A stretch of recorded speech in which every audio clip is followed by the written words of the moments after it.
Long before maps named it India, this land was already a universe in itself, a sacred geography where civilizations rose like the sun and rivers whispered the truths of time. Here, humanity carved its first questions into stone and answered them with fire, chants, and stars. Along the banks of the Indus River, cities like Mohenjo-daro and Harappa bloomed with astonishing order. Streets aligned to the heavens, drainage systems engineered with precision, and a people whose hands shape pottery, trade, and symbols no one can fully read to this day. It was one of the world's first great civilizations, peaceful, powerful, and ahead of its time. As centuries flowed like the Ganges, India became more than a land. It became a spiritual mirror to the soul. From its forests and caves emerged sages and seekers, men and women who sat under trees not to conquer, but to understand. The Vedas echoed across time, giving rise to Hinduism, a spiritual web of gods and cosmic truths. Buddhism and Jainism soon followed, offering new paths of peace, compassion, and inner freedom. This was not just religion, it was philosophy, art, and way of life. Temples rose like mountains, each stone carved with myth, devotion, and meaning. Knowledge thrived in ancient universities like Nalanda and Takshashila, where astronomy, medicine, and mathematics lit up the ancient world long before Europe knew their names. But India was never untouched by the world.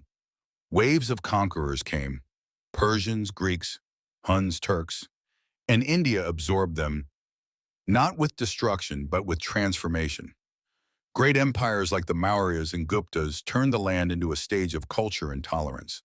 Ashoka, the warrior turned saint, sent messages of peace as far as Sri Lanka and Egypt. Later, the Mughals brought a fusion of Persian art and Indian spirit, building wonders like the Taj Mahal, a tear-shaped monument to love and loss. India remained a land where faiths met and music danced through languages. Then came the storm. In the 17th century, ships from the West arrived, trading goods but also seeking power. The British East India Company, once merchants, slowly turned into rulers. Over time, India was no longer a sovereign tapestry, but a colony shackled in its own land. The wealth of the soil was drained, its people divided, its pride wounded. The British called it their jewel, but it was a jewel they robbed, reshaped, and locked away. Famines swept the land while riches sailed to London. But even in chains, the soul of India did not sleep. From that pain rose resistance. In quiet villages and crowded streets, a fire stirred. Thinkers, poets, warriors, and saints began to speak of freedom, not just from empire, but from fear. Among them stood Mohandas Karamchand Gandhi, a man of peace with the power of mountains. He wore no armor, wielded no sword, yet shook an empire with salt, silence, and soul. Millions followed, not just him, but an idea that India must belong to itself again. There were sacrifices, blood was shed, voices were silenced, but the dream could not be erased. On the dawn of August 15, 1947, as the sun rose over the subcontinent, a nation stood reborn.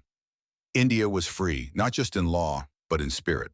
The chains of 200 years were broken not with violence, but with faith and fire. Today, India is more than a country. It is a civilization that never died, a heartbeat that survived every invasion, every wound, and every storm. It is the land of many mas, but also one of science, space, and silicon. It speaks in over 1,000 languages, but sings in unity. Its past is not a memory, it is a presence. India was never just a land. It was always a living story, and it still is.